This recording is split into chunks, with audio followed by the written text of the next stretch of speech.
بسم الله الرحمن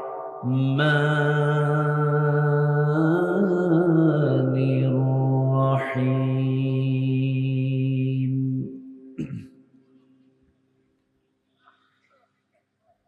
إن الذين كفروا سواء عليهم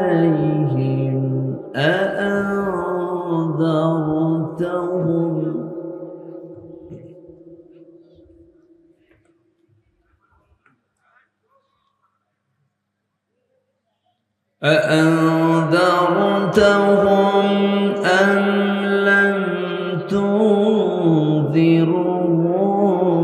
لا يؤمنون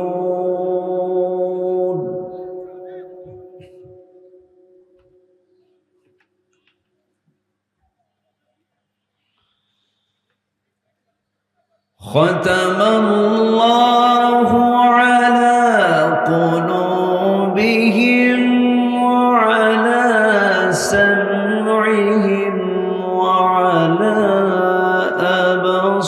أبصارهم غشاوة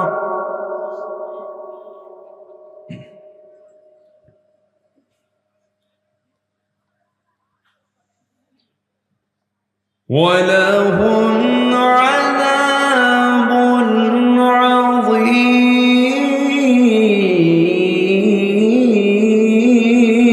عظيم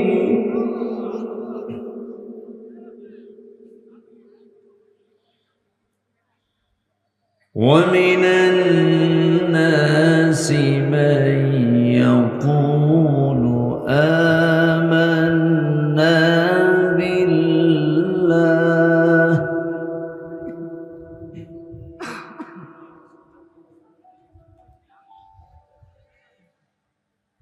من يقول آمنا بالله وباليوم الآخر وما هم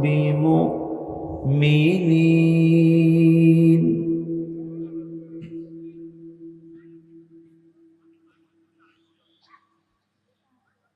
الله أكبر بسم الله الرحمن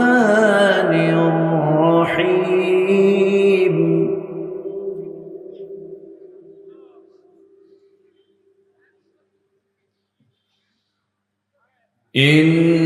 إن الله وملائكته يصلون على النبي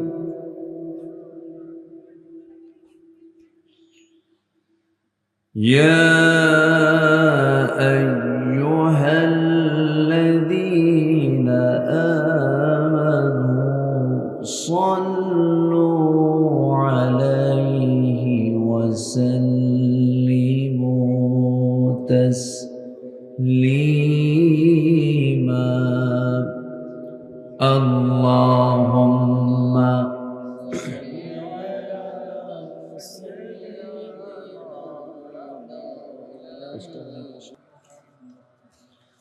وعلى آله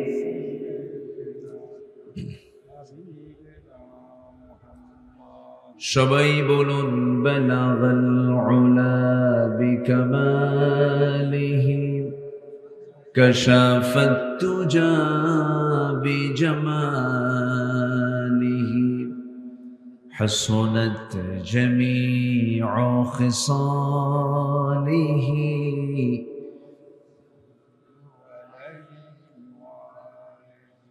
আরবের বুকে মক্কার পরে যেথায় মা আমিনার ঘর খোদার রহমতে কৌসার হয়ে ঝরছে বারংবার বালাগাল উলা বিকামালিহি كشف الدجى بجماله حسنت جميع خصاله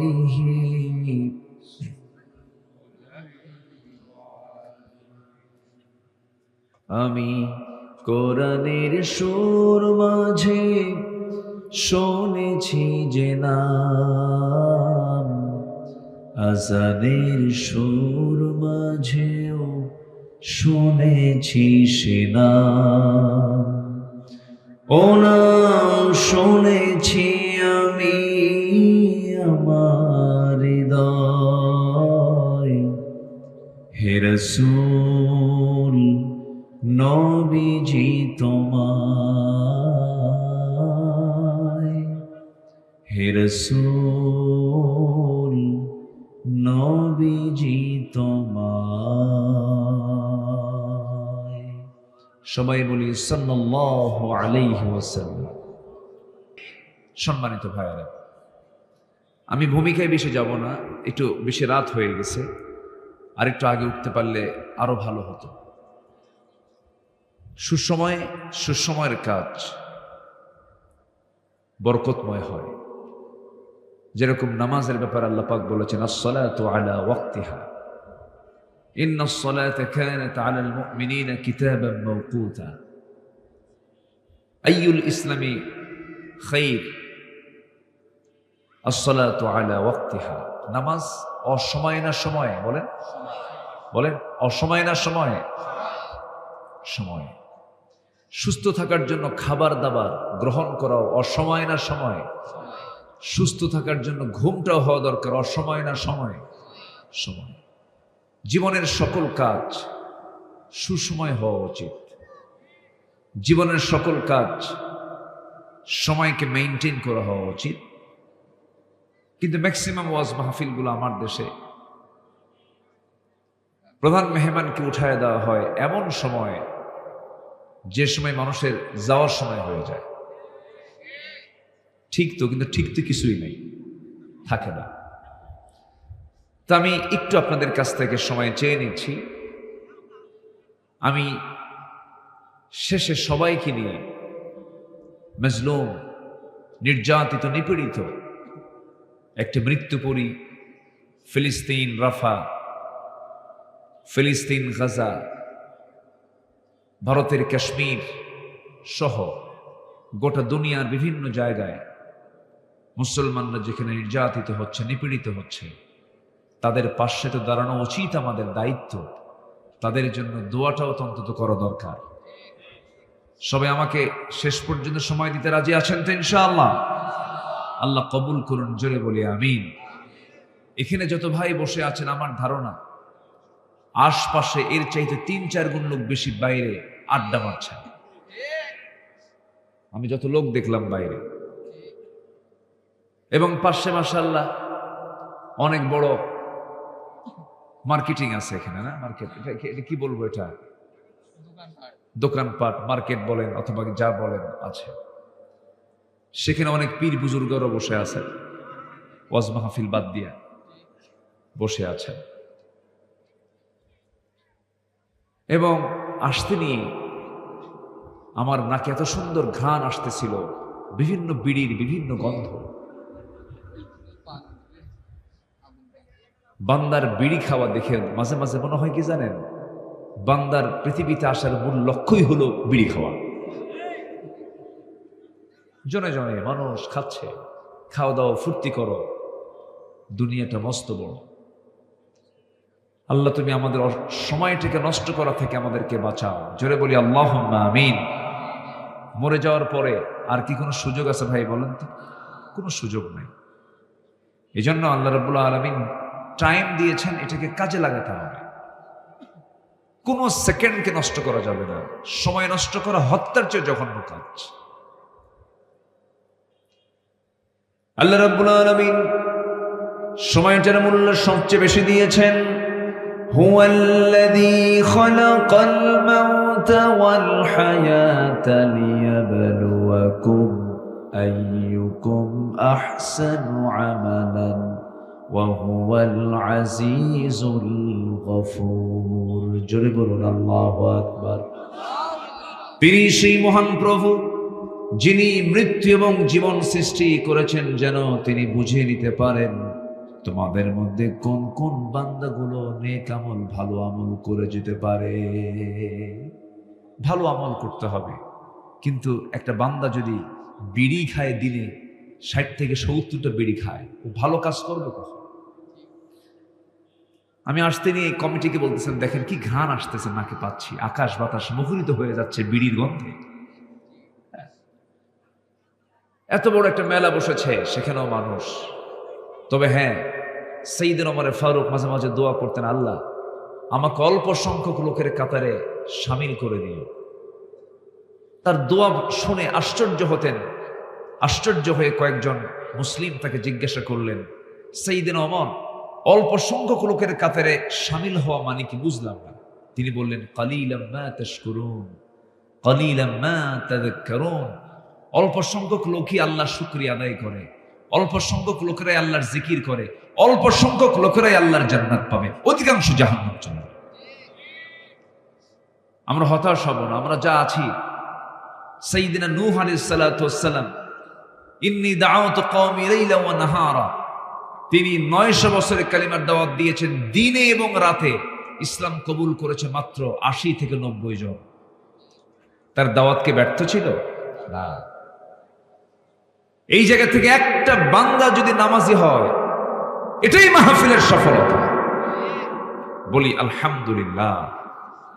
আমার আগ দিয়ে সম্মানিত শহীদুল ইসলাম মুকুল সাহেব, এত সুন্দর তার বাচনভঙ্গি, এত সুন্দর তার বক্তৃতা, কি সুন্দর করে কথাগুলো বললেন। মনে হলো যে তার কথাগুলো আরো শুনতে থাকি, কিন্তু সময়ের সংক্ষিপ্ততার কারণে উনি ওনার আলোচনাটাকে সংক্ষিপ্ত করেছেন। আল্লাহ তুমি তার সকল কথাকে আমাদের জীবনে, বাস্তব জীবনে আমল করার তৌফিক দিয়ে দাও। জোরে বলি আল্লাহুম্মা আমিন। সম্মানিত ভাইয়েরা, তাহলে আমরা সময়কে নষ্ট করব না কাজে লাগাবো? বলেন, সময় নষ্ট করব না কাজে লাগাবো? এই যে চায়ের দোকানগুলো আছে, চৌমাথা, তিন মাথা, ত্রিমোহনী, চৌমোহনীর যে কোনায় কোনায় যে চার দোকানগুলো গড়ে ওঠে, এটা কি চার দোকান না গিবতখানা? ভালো কিরকম বলেন, চার দোকান না আড্ডাখানা? গিবতের আড্ডাখানা। এগুলোতে মুসলমানের সময় নাই। ওরে বাপরে বাপ, এটা কোন, এটা কে বাবা? ও তো থামেও না দেখি। মাশাআল্লাহ।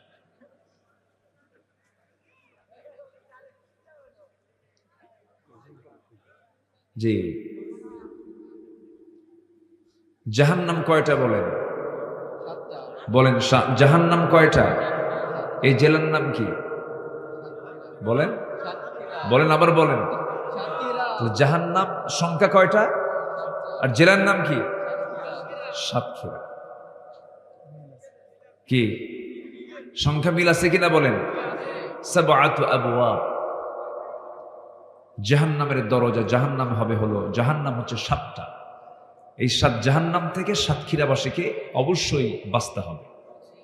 রাজি আছেন তো সবাই? আল্লাহ তাআলা বান্দাকে জান্নাত দেবেন বলে মাঝে মাঝে বিভিন্ন জায়গায় বিভিন্ন ভাবে কথা বলেছেন। যেরকম এক জায়গায় বলছেন, আল্লাহ রাব্বুল আলামিন বলেন, হাল আদুল্লুকুম আলা তিজারাতিন তুনজিকুম মিন আযাবিন আলীম তু'মিনুনা বিল্লাহি ওয়া রাসূলিহি ওয়া তুজাহিদুনা ফি সাবিলিল্লাহ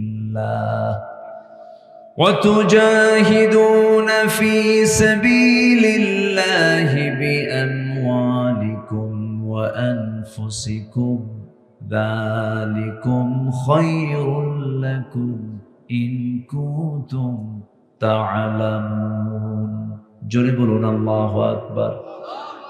ও সাতক্ষীরাবাসী, ও ইমানদারেরা, 7টা জাহান্নাম থেকে তুমি কি নাজাত পেতে চাও?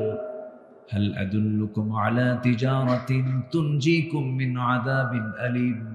যে কাজগুলো করলে তুমি জাহান্নাম থেকে তুমি মুক্ত হয়ে জান্নাত পেয়ে যাবে। সেই জান্নাত পাওয়ার জন্য আল্লাহ রাব্বুল আলামিন বান্দার কি কি আমল লাগবে তা পরবর্তী আয়াতে প্রশ্ন করলেন। আবার পরবর্তী আয়াতে তার জবাব দিয়ে বলছেন, 1 নাম্বার পুঁজি হলো তুমিনুনা বিল্লাহি ওয়া রাসূলিহি ওয়া তুজাহিদুনা ফি সাবিলিল্লাহ। নাম্বার 1 হলো ঈমান আনতে হবে আল্লাহর প্রতি, নবীর প্রতি ভালো করে ঈমান আনো। আর নাম্বার 2 হলো জিহাদ করো কার পথে? আসতে বলবেন না, কার পথে? আরো জোরে বলুন, কার পথে? এবং সেই ঈমানের পথে কিছু ভ্রষ্টতা আছে, ঈমানকে নষ্ট করার জন্য কিছু ভ্রষ্টতার পথ আছে, পথভ্রষ্ট হওয়ার কিছু কারণ আছে যা ঈমানের সঙ্গে সাংঘর্ষিক।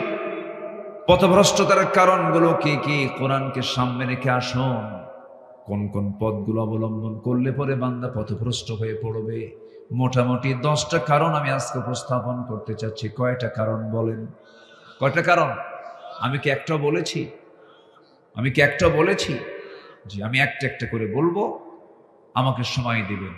আল্লাহ তুমি সবাইকে শেষ তক, শেষ অবধি সবাইকে মনোযোগ সহকারে কোরআনের কথাগুলো আমল করার মানসিকতা নিয়ে শোনার তৌফিক দান করুন। জোরে বলি আমিন।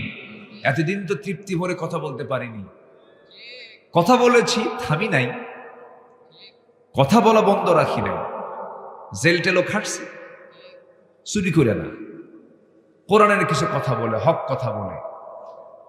এই যে পাশে রবিউল ইসলাম বসে আছে, সেও জেল টেল খাটছে, অনেক ত্যাগ শিকার, অনেক স্যাক্রিফাইস তার। রাজশাহীতে মাহফিলে গেছে, ওখানে ধরে জেলে ঢুকাই দিয়েছে। যা, যশোরে মাহফিল ছিল, সেখানেও গ্রেফতার হয়েছে। আমি সাতক্ষীরাতে আসছিলাম 2022 সালে লাস্ট, এর আগে একবার সাতক্ষীরার একটা প্রোগ্রাম শেষ করলাম। শেষ করার সঙ্গে সঙ্গেই টোটাল সাতক্ষীরার ডিবি টিম আমাকে ঘেরাও করে মঞ্চ থেকে আমাকে দাওয়াত করে নিয়ে চলে গেল। ডিবি কার্যালয়ে রাখলো। যে আচরণগুলো করা হয়েছে, কোন আদর্শ মায়ের আদর্শ সন্তান এমন আচরণ করতে পারে না। যে আচরণগুলো করেছে, যে ভাষা, তাদের মুখের ভাষা প্রমাণ করে দেয় এদের জন্মে সমস্যা ছিল, জন্মে সমস্যা ছিল।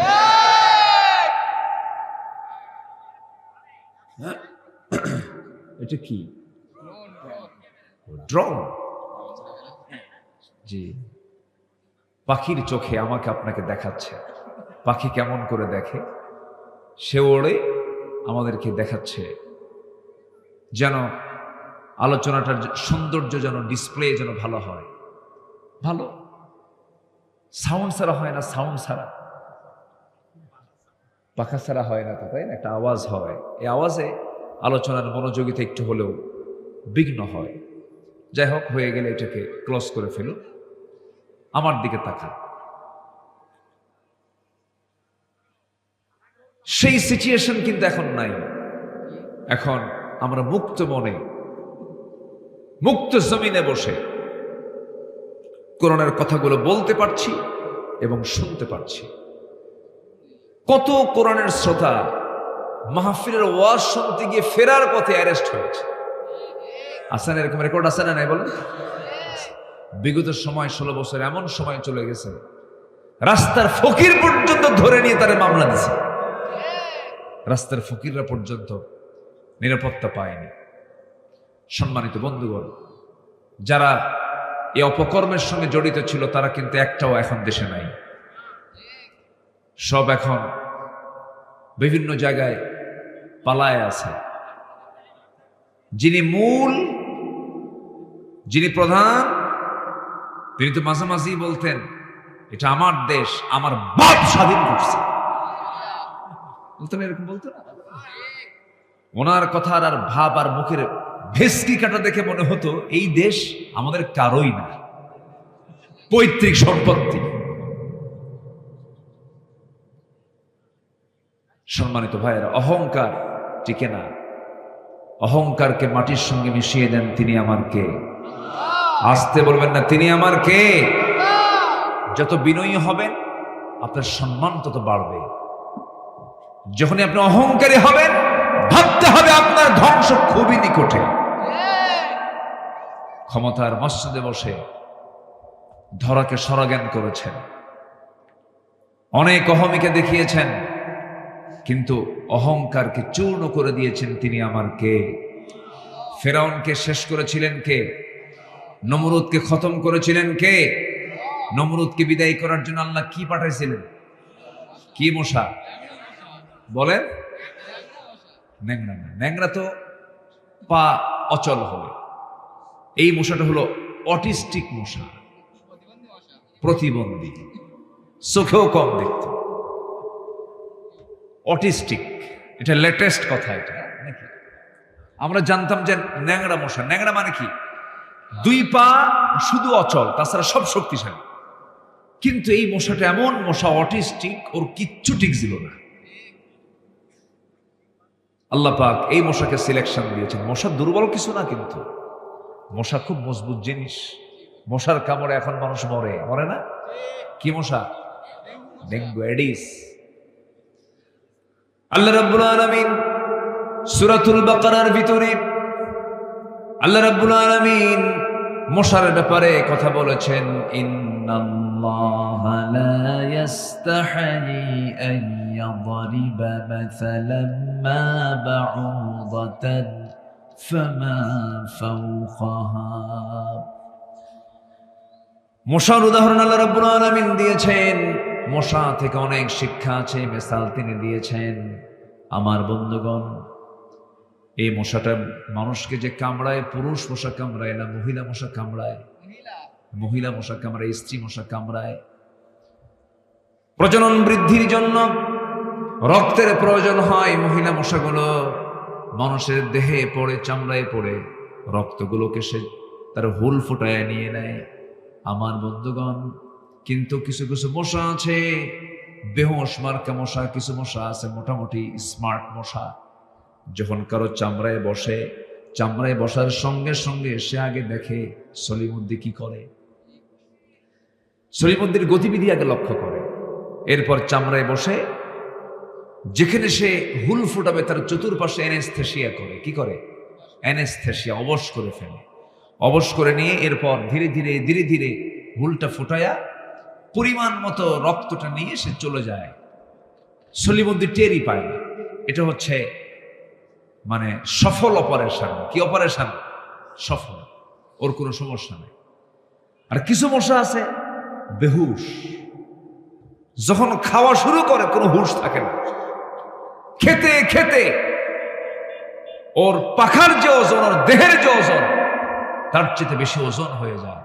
নড়তে পারে না, উঠতে পারে না, সেখানেই চিত হয়ে পড়ে মরে। এই 16 বছর যারা ক্ষমতার মসনদে ছিল, এরা হলো বেহুশ ডাকাত। ঠিক কিনা বলেন? এমন ডাকাতি করছে, এমন খাওয়া খাইছে, হজম হয় নাই, এক দৌড়ে মামুরে দিল্লি গিয়ে পড়ছে। উদাহরণ ঠিক আছে কিনা বলেন? ঠিক আছে কিনা? হ্যাঁ, আগে বলে দিয়েছে। এই মশা যখন রাতের আধারে আপনি যখন ঘুমাতে যাবেন, গোটা ঘর চেক আপ করে দেখলেন কোথাও কোনো মশা নাই, কিন্তু আপনি লাইট বন্ধ করে শুধু ঘুমাতে গিয়েছেন, বালিশে মাথা রেখেছেন, 10 মিনিট যায় নাই, বেশ কয়েকটা মশা দেখলেন, একটা মশা ঘরের মধ্যে নাই। আপনার কানে, আপনার নাকে এসে সারে গামা পাধানিসা কি আছে কিনা বলেন? এই মশাটা আপনি এই জায়গায় অন্ধকারে আপনাকে চিনল কেমনে? আপনি এখানে মানুষ নামক অস্তিত্ব সে কেমন করে খুঁজে পেল? বিজ্ঞান বলছে, প্রাণীবিদ্যা বলছে, প্রত্যেকটা মশার ভিতরে আল্লাহ রাব্বুল আলামিন এমন একটা সেন্স দিয়েছেন, এমন সেন্সর দিয়েছেন, 75 ফুট দূর থেকে একটা মশা টের পায় এখানে কোন সলিমুদ্দি শুয়ে আছে। জোরে বলে সুবহানাল্লাহ। এই মশার কথা আল্লাহ পাক কত আগে বললেন, আর এখন বিজ্ঞান এটাকে গবেষণা করে বের করেছে। আমার বন্ধুগণ, ওই যে মশার একটা আওয়াজ আমার কানে আসে, আমার নাকে এসে ভন ভন করে, কানে এসে ভন ভন করে যে আওয়াজটা হয়, এটা কিন্তু তার ভোকাল কোন আওয়াজ নয়, এটা তার কণ্ঠের কোন আওয়াজ নয়, এটা তার পাখা দুইটা নড়ানোর আওয়াজ। বিজ্ঞান বলতেছে একটা মশা তার পাখাকে প্রতি সেকেন্ডে একবার নয়, দুবার নয়, 50 বার, 100 বার নয়, একটা সেকেন্ড, প্রতি সেকেন্ডে মশা তার পাখাটা ঝাপটান মারে, প্রতি সেকেন্ডে 400 থেকে 500 বার। আজ পর্যন্ত পৃথিবীতে এমন দ্রুতগামী কোনো মেশিন পৃথিবীতে তৈরি হয়নি যা আল্লাহ পাক মশার পাখার মধ্যে রেখে দিয়েছে। একটু জোরে সুবহানাল্লাহ বলা যাবে না ভাই? একটু জোরে বলে সুবহানাল্লাহ। সম্মানিত ভাই, সর্বশেষ এই মশাকে আল্লাহ পাক মিসাল দিয়েছেন ইব্রাহিম আলাইহিস সালাতু ওয়াস সালামকে মূর্তি ভাঙ্গার মামলা দিয়ে,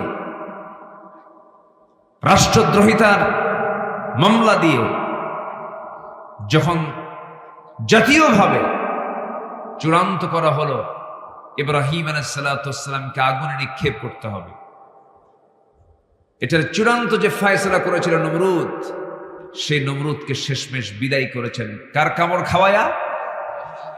এই অটিস্টিক মশার কামড় খাওয়ায়া বিদায় করেছেন। অতএব অহংকার করার কিছুই নেই। কত বড় নেতা হয়েছেন, কত বড় পাওয়ারফুল আপনি একজন রাষ্ট্রপতি হয়েছেন, আমার আল্লাহ যদি ধরেন পার পাওয়ার কোন রাস্তা পাওয়ার সুযোগ নাই। সব ক্ষমতার উৎসকে আসতে বলবেন না কে? আরো জোরে বলুন তিনি কে? সে আল্লাহর কাছে আমাকে আপনাকে যেতে হবে, সে আল্লাহর হুকুমগুলো মানতে হবে। আমরা কি বিপথে থাকতে চাই না পথে থাকতে চাই? বেলাইন না লাইন? এদিকে কিন্তু বেলাইন শব্দটা আছে, আছে না? তুমি তো বেলাইন চলছো, বলেন, এরকম বলেন। হ্যাঁ, আপনাদের ভাষাগুলো খুব মিষ্টি ভাষা, খুব ভালো লাগে, আলহামদুলিল্লাহ।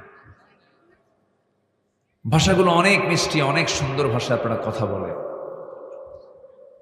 মুর্শিদাবাদ, নদিয়া, এর সঙ্গে লাগোয়া যে অঞ্চলগুলো, এই বেল্ট অনেক সুন্দর ভাষায় কথা বলে। সাতক্ষীরা থেকে যশোর, যশোর থেকে কুষ্টিয়া, মেহেরপুর, চুয়াডাঙ্গা, এই অঞ্চলের ভাষা, বাংলা ভাষা পৃথিবীর মধ্যে সেরা ভাষা। কেউ তো আলহামদুলিল্লাহ বললেন না? একটু জোরে বলুন না ভাই আলহামদুলিল্লাহ। আপনাদের ভাষার মধ্যে কিছু আবার গহনা আছে, যেরকম মেয়েদের কি পড়লে বেশি মানায়? গহনা পড়লে মানায়। তো ভাষার মধ্যে কিছু গহনা আছে, আপনাদের ভাষার গহনায় যেরকম একটা গহনা আছে, ভাত খেয়ে যাবেন বলো, কি এখানে অতিরিক্ত কি আছে বলেন? ভাত খেয়ে যাবেন বলো, হুজুর দোয়া করবেন বলো, কি আছে কিনা বলেন? আচ্ছা, এই বলো এটা হচ্ছে ভাষার গহনা। রাজশাহীতে আবার এটা বলো থাকে না। কোথায় যাচ্ছ গো? ওখানে ভাষার গহনা হলো গো। কি বলেন? কি গো। গতকালকে আমার মাহফিল ছিল রংপুর অঞ্চলে, দিনাজপুর, ওইদিকে ওদের ভাষার গহনা হলো বাহে। কি বলেন তো? বাহে। ভাত খাইছো বাহে? বাহে শব্দ ওদের ভাষার গহনা। তাহলে সাতক্ষীরাতে বলো, তারপরে রাজশাহীতে গো, রংপুরে বাহে। নোয়াখালীতে ভাষার গহনা হলো হুজুর দোয়া করবেন কেন? ভাত খাবেন কেন? তাহলে ওদের ভাষা কি বলেন তো? ভাষার গহনা কি? কেন? লক্ষ্মীপুরে যাবেন, ওদের ভাষার গহনা হলো হুজুর দোয়া করবেন যে, ভাত খাবেন যে। যাচ্ছেন কোথায়? যে যে লক্ষ্মীপুরে যে, সাতক্ষীরাতে বলো, নোয়াখালীতে কেন, রাজশাহীতে গো, রংপুরে কি বাহে। এগুলোকে সেট আপ করে দিয়েছেন তিনি আমার কে? আসতে বলে তিনি আমার কে? ভাষা, কত ভাষা। এই সাতক্ষীরার শ্যামনগরের সঙ্গে কি এলাকার ভাষার মিল আছে? একটু কম বেশি আছে কিনা? আছে কিনা বলেন? কম বেশি আছে। যশোরের দিকে যাবেন, ভাষা আরেক রকম পাবেন, একটু কম বেশি আছে। আল্লাহ পাক এগুলোকে দিয়েছেন, বিভিন্ন কারণে দিয়েছেন। কুষ্টিয়ার মানুষ সেখানে এসে মাস্তানি করবে, ওর ভাষাই ধরা খাবে যে ও কোন এলাকার মাল, ঠিক কিনা বলেন? ভাষাই ধরা খেয়ে যায়। কিন্তু গোটা দুনিয়ার মানুষ যখন নামাজে দাঁড়িয়ে যায়, আজান দিতে নিয়ে দাঁড়িয়ে যায়, সে সময় সবার ভাষা একরকম হয়ে যায়। সবাই বলুন আলহামদুলিল্লাহি রাব্বিল আলামিন। সবাই বলুন আলহামদুলিল্লাহি রাব্বিল আলামিন আর রহমানির রহিম মালিকি ইয়াউমিদ্দিন ইয়্যাকা না'বুদু ওয়া ইয়্যাকা নাস্তাঈন ইহদিনাস সিরাতাল মুস্তাকিম সিরাতাল লাযীনা আন'আমতা আলাইহিম গায়রিল মাগদুবি আলাইহিম ওয়ালাদ-দাল্লিন। জোরে বলেন, আরো জোরে বলুন আমিন। মক্কার ইমাম কোন সূরা দিয়ে শুরু করে? বলেন বলেন বলেন। ঢাকার ইমাম কোন সূরা দিয়ে পড়ে? সাতক্ষীরার ইমাম কোন সূরা দিয়ে পড়ে? ভারতের ইমাম কোন সূরা দিয়ে পড়ে? সূরাতুল ফাতিহা পড়ে। গোটা পৃথিবীর মুয়াজ্জিন একই আযান দেয়। দেশের হাজি গেছে হজ করতে মক্কায়, কোথাও বাংলা পায় না, সব জায়গায় শুধু আরবি আরবি, কিছুই বোঝে না। 1.5 মাস মক্কা মদিনা ঘুরে দেশে ফিরছে। ফেরার পরে বন্ধু যখন জিজ্ঞাসা করেছে, বন্ধু হজ কেমন করলা বলো? বন্ধু এমন দেশে গেছিলাম, বাজারের সমস্যা, মার্কেটিং এর সমস্যা, কোথাও নিজের মন মতো করে কথা বলতে পারি না, সব জায়গায় শুধু আরবি চলে, শুধু 2টা জায়গায় বাংলা পাইছি। মুয়াজ্জিন যখন আযান দিল, ইমাম যখন সূরা ফাতিহা কইল। কি কথা কি বুঝতেছে না? তাহলে কি জাতীয় করে দিয়েছেন আল্লাহ পাক। গোটা পৃথিবীর মানুষ কোরআন দিয়ে, কি বলেন, গোটা পৃথিবীর মানুষ কোরআন দিয়ে 2 না 1? বলেন 2 না 1? মতনৈক্য না মতৈক্য? মতৈক্যে চলে আসছে। সবই তো ঠিক ছিল, শুধু একটু গর্জে ওঠা দরকার ছিল, একটু গর্জে ওঠা দরকার। 71-এ জেগেছিল আমার বাপদাদারা, দেশকে স্বাধীন করেছেন। 24-এ জেগেছিল আমার সন্তানেরা, ফ্যাসিস্টকে উৎখাত করেছে। আর একবার জাগতে হবে কোরআনকে তার রাষ্ট্রীয় পর্যায়ে পৌঁছে দেবার জন্য। আর একবার রক্ত ঝরাতে হবে বুকের তাজা প্রাণ। সবাইকে রাজি আছো মুসলমান? রাজি আছো? কারা কারা হাত উঁচু করে দেখাও মুসলমান। কেউ তো স্লোগান দেন না।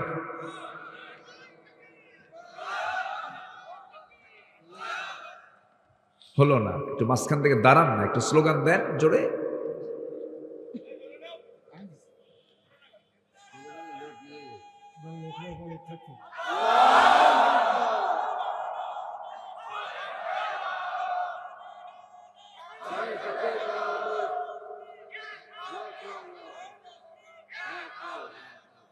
আল্লাহ কবুল করুন। জোরে বলি আমিন, আরো জোরে আমিন, আরো জোরে আমিন।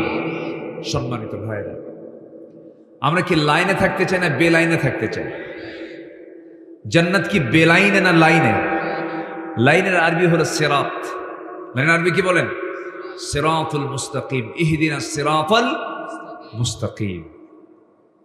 আল্লাহর কাছে আমরা সঠিক পথটার জন্য আল্লাহর কাছে চাই, আল্লাহ আমাদের সঠিক পথ দেখায় দাও।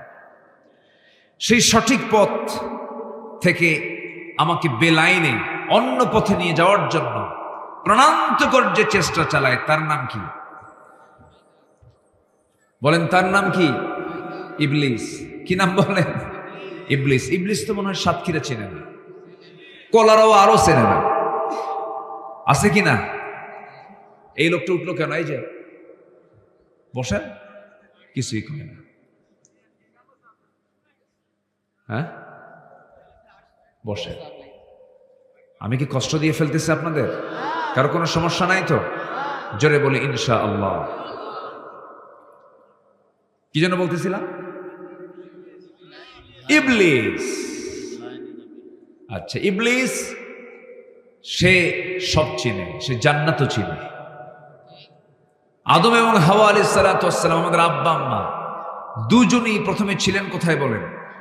জান্নাতে। জান্নাতে ভালোই ছিলেন, শয়তান যেতে পেঁচটা লাগায়। তাছাড়া আমরা তো জান্নাতি ছিলাম। শয়তান গিয়ে করলো কি? ফাওয়াসওয়াসা লাহুমা, দুজনকে ওয়াসওয়াসা দিয়ে ফেললো। ফাযাল্লাহুমা, দুজনকে পদস্খলন ঘটায় দিল, হলো না থাকা। কুলনা হাবিতু মিনহা জামিআ, আদম তোমার বউরে নিয়া হাওয়াকে নিয়ে তুমি এখন দুনিয়া যাও। কেন? ফালা তাকরাবা হাযিহি শাজারা, কিন্তু চলে গেছো, উপায় তো নাই, নিষিদ্ধ এলাকায় তুমি চলে গেছো, চলে যাও। তো শয়তান যদি জান্নাতের মধ্যে ঢুকে আমার বাপ মা আদম এবং হাওয়াকে যদি টার্গেট করে যদি ধোকায় ফেলতে পারে, শয়তান তো মাহমুদপুর চেনে না, করলো চেনে না, নাকি চেনে কি চেনে না? আছে, কিন্তু বসে আছে। ওর টার্গেট হলো কেমন করে লোকগুলোকে এখান থেকে বের করে নিয়ে যাওয়া যায়। আর ইমানদারের চিন্তা হলো কেমন করে এখান থেকে আমি হেদায়েত নিয়ে যেতে পারি। বলি আলহামদুলিল্লাহ। একটু থাকুন, পথভ্রষ্টতার কারণগুলো কি কি আমি আজকে একটা একটা করে বলবো। জোরে বলি ইনশাআল্লাহ।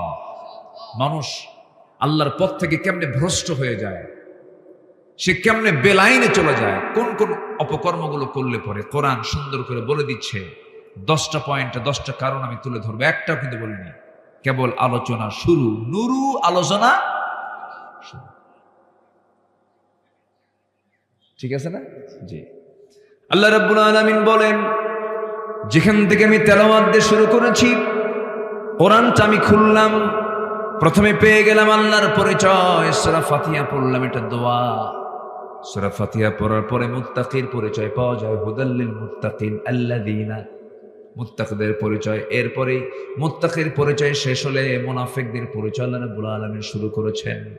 আমার বন্ধুগণ, মুত্তাকি হওয়ার জন্য মুনাফিকি ছেড়ে দিতে হবে, মুত্তাকি হওয়ার জন্য ফুসুকি ছেড়ে দিতে হবে, মুত্তাকি হওয়ার জন্য মুনাফিকি ছেড়ে দিতে হবে, মুত্তাকি হওয়ার জন্য কুফরি ছেড়ে দিতে হবে, মুত্তাকি হওয়ার জন্য ফুসুকি ছেড়ে দিতে হবে, মুত্তাকি হওয়ার জন্য মুজরিম পাপ কাজ ছেড়ে দিতে হবে। মহান রব্বুল আলামিন সুন্দর করে বলছেন, ইন তাজতানিবু কাবাইরা মা তুনহাউনা আনহু নুকাফির আনকুম সাইয়্যাতিকুম ওয়া নুদখিলকুম মুদখালান কারীমা।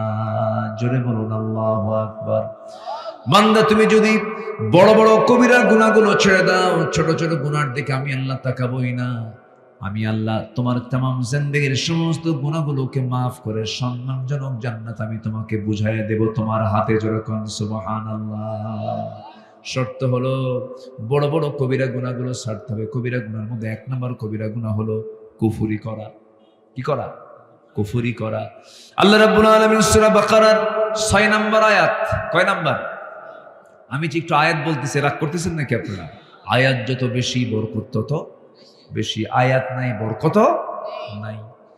আল্লাহ রাব্বুল আলামিন বলেন, ইন্নাল্লাযীনা কাফারু সাওয়াউন আলাইহিম আআনযারতাহুম আম লাম তুনযিরহুম লা ইউমিনুন। যারা কুফরি করে আপনি তাদেরকে সতর্ক করেন আর নাই করেন, কোনো কাজ হবে না, দুটো একই কথা। তারা কখনো ঈমান আনবে না। আমাদের সমাজে কিছু লোক আছে, 1000বার বুঝান কোনো কাম হবে না।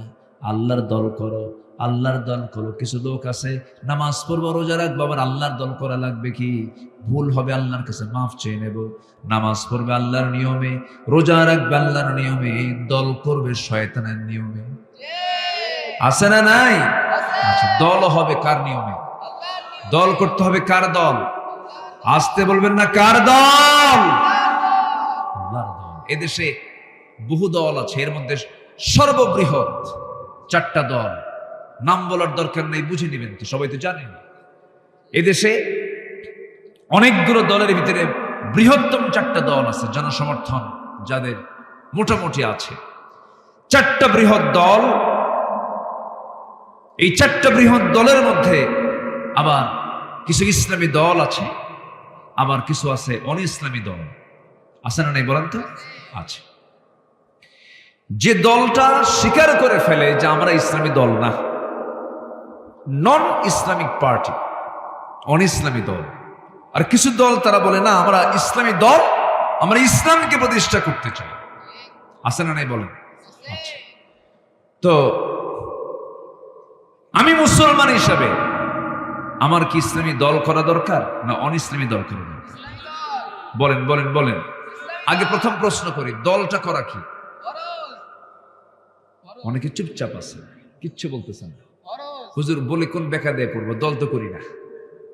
দল যে করেন না এটাও বিপদ, দল না করলেও বিপদ। কিন্তু যে বলে আমি নিরপেক্ষ, আমার কোনো দল নাই, সবচাইতে বড় শয়তান ওটা। যে বলে আমি নিরপেক্ষ, আমার কোনো দল নাই, ওর দল হলো শয়তান। আমার কথা কি বুঝতেছেন ভাইরা? স্বামী স্ত্রী দুটা, একটা স্বামী একটা স্ত্রী, একটা পুরুষ আর একটা কি মহিলা। পুরুষ মহিলা এক জায়গায় হলি তো সন্তান হওয়া সম্ভব নাকি? কি মহিলা মহিলা এক হয়ে কি হবে? হবে না। আবার পুরুষ পুরুষ এক হয়ে কি বংশ বিস্তার হবে? হবে না। সক্রিয় হওয়ার জন্য নারী পুরুষকে এক জায়গায় হতে হবে। সম্মানিত বন্ধুগণ, যে বলে আমি কোনো পক্ষই না, ও তো কিছুই না, ওর কিছুই হবে না, ও হলো হিজড়া। আমার কথা কি বুঝতেছেন? এই জন্য মুসলমান নিরপেক্ষ থাকবে না, মুসলমান পক্ষ নেবে একজনের। তিনি কে? কার দল? আসতে বলবেন না, কার দল? সেই দলের নাম কি? আরো জোরে, আরো জোরে, আরো জোরে। মনে হয় কষ্ট দিয়ে ফেলতেছে আপনাদের। হুজুর এগুলো কি কন? একটু নামাজের বয়ান করেন, একটু কান্দায় ফেলেন না। আমাকে লাইন আগে খুঁজে বের করতে হবে, জান্নাতের লাইন কোনটা। অনেক জাহান্নামে যাবে, নামাজ পড়েও তারা জান্নাত পাবে না। আছে না নাই? অনেকে ব্যক্তিগত জীবনে ইসলামকে মানতে চান, কিন্তু রাজনৈতিক জীবনে, রাষ্ট্রীয় জীবনে ইসলামকে মানতে চান না। উনি মুসলমান নন, উনি ভণ্ড, উনি প্রতারক। ক্লিয়ার কথা, নির্ভেজাল কথা বলছি। পছন্দ হলে আলহামদুলিল্লাহ, না হলেও আলহামদুলিল্লাহ। কথা ক্লিয়ার হওয়া উচিত। কোরআন ক্লিয়ার কথা বলে না। দেখেন আল্লাহ আরো কি ক্লিয়ার বলতেছে, দেখেন, আমার না কথা, কোরআন বলতেছে। কোরআন সুন্দর করে বলে দিচ্ছে, وَمَن يَبْتَغِ غَيْرَ الْإِسْلَامِ دِينًا فَلَن يُقْبَلَ مِنْهُ وَهُوَ فِي الْآخِرَةِ مِنَ الْخَاسِرِينَ। দল হিসাবে, পার্টি হিসাবে, জীবন বিধান হিসেবে যারা ইসলামকে ছেড়ে দিয়ে অন্য কোন দলকে গ্রহণ করবে, নন ইসলামিক পার্টি করবে, অন ইসলামী দল যারা করবে, ইসলামী দল বাদ দিয়া, আল্লাহ বলছেন ওর নামাজ, ওর রোজা, ওর হজ, ওর যাকাত, ওর দান সদকা, মসজিদ মাদ্রাসা নির্মাণ করা, মাহফিল করা, কোনো কিছু কবুল হবে না যদি সেই ইসলামী দল না করে। এই জন্য দল করতে হবে কার? আসতে বলবেন না, কার? ইসলামটা এসেছে কার পক্ষ থেকে? আদমের দলের নাম কি ছিল? জোরে জোরে জোরে জোরে। আমাদের বাপকে বলেন আদম, বলেন আমাদের বাপকে আদম। তার দলের নাম কি ছিল? আমার নবীর নাম কি বলুন? মুহাম্মদ সাল্লাল্লাহু। তার দলের নাম কি ছিল? ইসলাম।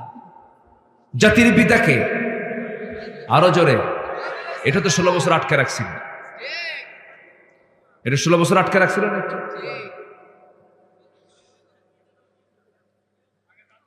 এই 16 বছর আটকে রাখছিল। শোনেন, ওঠেন কেন? এই যে মহা মুশকিল না, এই যে ভাই আসছে আবার, মাশাআল্লাহ, আলহামদুলিল্লাহ, মাশাআল্লাহ। ওনার আসলেই নিম্নচাপ ছিল।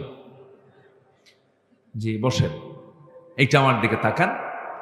তাহলে এই জাতির পিতা 16 বছরের জন্য একটু ছিনতাই করার চেষ্টা করেছিল।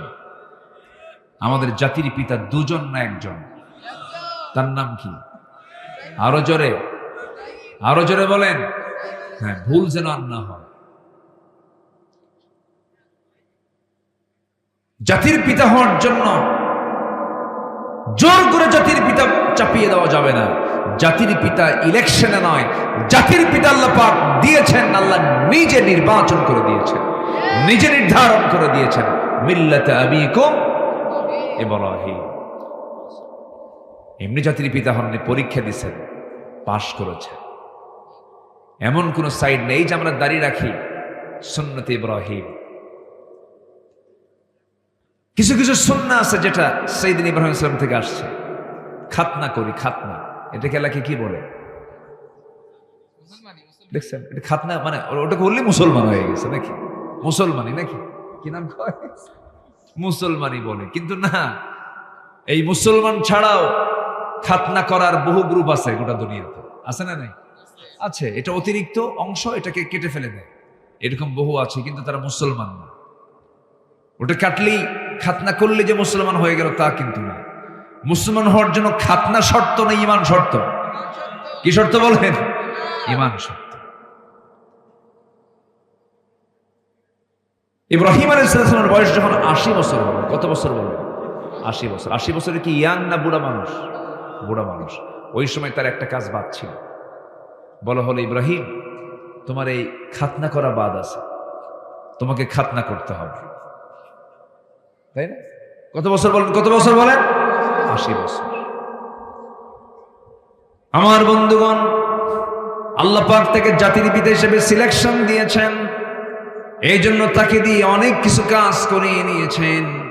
যখন 80 বছর পূর্ণ হলো, তাকে বলা হলো ইব্রাহিম তোমাকে খাতনা করতে হবে। তিনি বলছেন আমি কেমন করে খাতনা করব? কে আমার খাতনা করে দেবে? আল্লাহ বলছেন এই বুড়ো বয়সে তোমার লুঙ্গি খুলবে কে?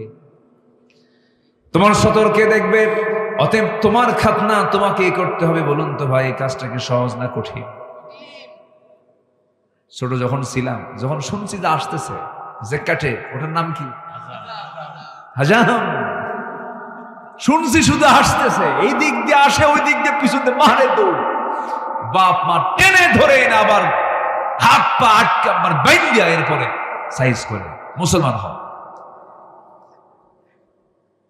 এই যে খাতনার পদ্ধতি, এটা চালু করেছেন কোন নবী দিয়ে? বলেন বলেন, কোন নবী দিয়ে?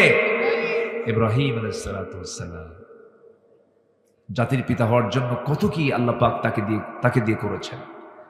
অনেক পরীক্ষা করা হয়েছে, প্রত্যেকটা পরীক্ষায় তিনি ফেল না পাশ করেছেন। আমি খুবই আনন্দিত, আপনারা একটা লোক নড়েননি মাহফিল থেকে, সবাই পিনপতন হয়ে বসে আছেন। বলি আলহামদুলিল্লাহ। পথভ্রষ্টতার কারণ হলো 10টা। কয়টা বলেন তো? 1 নম্বর বলেছি কুফরি করা। কি করা বলেন? কুফরি করা। আরো আছে কয়টা? 9টা। আমরা সুন্দর করে শুনবো, বসে বসে শুনবো। মা বোন মাহফিল আসছেন, আল্লাহ তুমি মা বোনদের অংশগ্রহণকে কবুল করো, বেশি করে মার্কেটিং করার তৌফিক দাও। সবাই হাসে, মার্কেটে যায় না, একজন কিছু সুবহানাল্লাহ, একজন কিছু সুবহানাল্লাহ। আচ্ছা সত্যি করে বলেন তো, মার্কেটে এখন পুরুষ বেশি না মহিলা বেশি বলেন তো?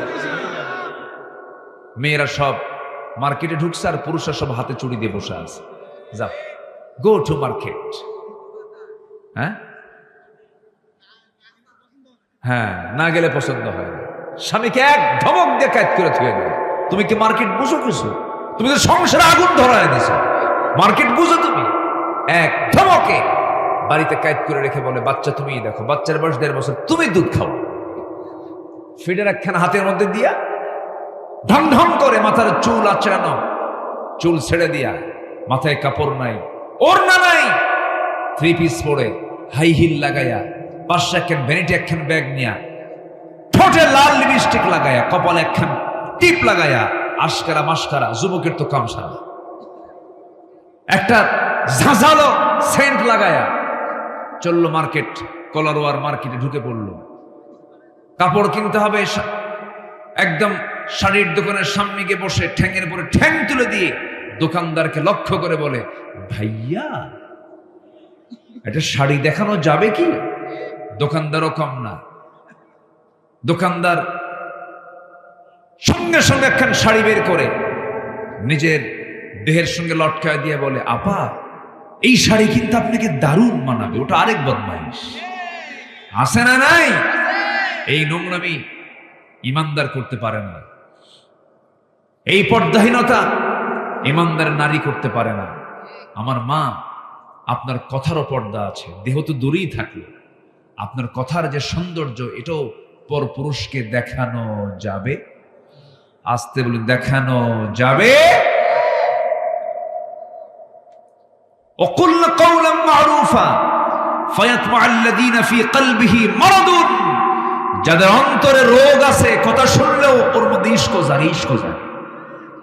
এটা ভাবতে হবে, ঠিক আছে না? যখন কোনো পুরুষ আপনাকে বলবে আপনার কথা তো খুব সুন্দর, তখন ভাবতে হবে আপনার কথার বিকৃতি আনতে হবে, আপনার কথার সৌন্দর্য রক্ষা করা যাবে না। যত সুন্দর করে কথা বলবে নারী, কার সাথে? পর পুরুষের সাথে। কার সাথে? স্বামীর সাথে। বিয়ে করছে? বিয়ে করেনি, লোক বুঝবে কি?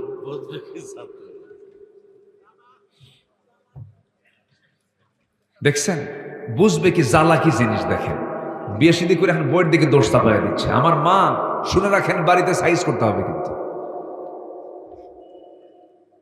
স্বামী স্ত্রীর যদি ইসলাম থাকে, স্বামী স্ত্রীর মধ্যে, আল্লাহর কসম করে বলি, যে স্বামী স্ত্রীর মধ্যে ইসলাম থাকবে, ওই স্বামী স্ত্রীর দাম্পত্যময় জীবন হবে জান্নাতের টুকরা। বলি আলহামদুলিল্লাহ, জোরে বলি আলহামদুলিল্লাহ। ইমান টিকে রাখবেন, ইসলাম রাখবেন, সব কাজে বরকত দিয়ে ভরপুর করে দিবেন। তিনি আমার কে? আল্লাহ পাক। আমার বন্ধুগণ, পথভ্রষ্টতার দিকে যাওয়া যাবে না, কুফরির দিকে যাওয়া যাবে না। ইমানের সঙ্গে এটা সাংঘর্ষিক। কুফরিটা কি? কুফরি হলো যে আল্লাহর বিধানকে অবিশ্বাস করে, যে আল্লাহর আইন কানুনকে অমান্য করে, আল্লাহর বিধানকে মেনে নিতে পারে না, আখিরাতকে বিশ্বাস করতে পারে না, পর্দার নিয়মকে মানতে চায় না, দ্বীনের নিয়মকে মানতে চায় না। এই ধরনের লোকগুলোকে আপনি যতই সতর্ক করেন, হে রাসূল, আনযারতাহুম আম লাম তুনযিরহুম সাওয়াউন আলাইহিম, তাদের কাছে সমান কোনো কাজ হবে না, তারা কখনো ঈমান আনবে না। কারণ আল্লাহ নিজেই বলছেন, খতামাল্লাহু আলা কুলুবিহিম ওয়া আলা সামঈহিম ওয়া আলা আবসারিহিম গিশাওয়াতুন ওয়া লাহুম আযাবুন আযীম। জোরে বলুন আল্লাহু আকবার। আমার বন্ধু, হেদায়েতের মালিক কে? আর জোরে বলুন, হেদায়েতের মালিক কে? আপনি জোর করে কাউকে হেদায়েত দিতে পারবেন নাকি? একজন নবী ছিলেন, নূহ আলাইহিস সালাতু ওয়াস সালাম, তার বউ ছিল কাফেরা।